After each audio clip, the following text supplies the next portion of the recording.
Mental arifmetika hisob cho'plari yordamida amalga oshiriladigan va keyinchalik vizual obrazlarga tayangan holda hisoblashni xayolan bajarishni o'rgatuvchi mashqlar tizimidir.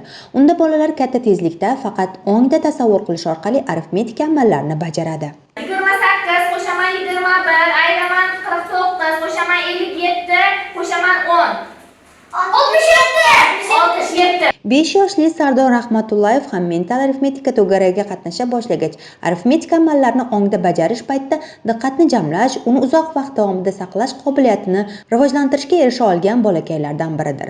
Unga mental arifmetika nafaqat iqtidorni aniqlashda, balki xalqaro miqyosdagi yutuqlarga ham kalit vazifasini bajardi deyish mumkin. Dubayda xalqaro musobaqalarda 2 timsol ishladim.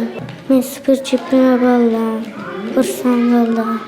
Guliston shahrida tashkillangan mental arifmetika to'garagida ustozi ko'magida ko'plab raqamlarni yodda saqlab, ular bilan tezkor amallarni bajarishni o'rganayotgan Sardor kabi iqtidorli bolalarda yana 4 nafari xalqaro musobaqalarda ham o'z qobiliyatini ko'rsata oldi. 5 yoshli farzandim keyingi yil maktabga chiqadi. Bemalol tasavvurda, uchxonalik, murakkab misollarda shunday javob beradi. Yaqinda bo'lib o'tgan Dubay olimpiadasida oliy o'rinlarda olganidan juda ham faxrlandim. Eng muhimi, tizimli mashqlar natijasida bolalar muvaffaqiyatga erishadi. Bu esa ularda ijobiy emotsional holat va o'z imkoniyatlariga ishonchni mustahkamlaydi. Tez fikrlash va muammolarni hal qilish qobiliyatini ham kuchaytiradi.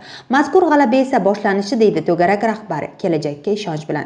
Demak, bu kelgusi lavhalarimizga mavzu bo'lishi aniq. Bu kun Mag'firat Xudoyberdiyeva, Sirdaryo.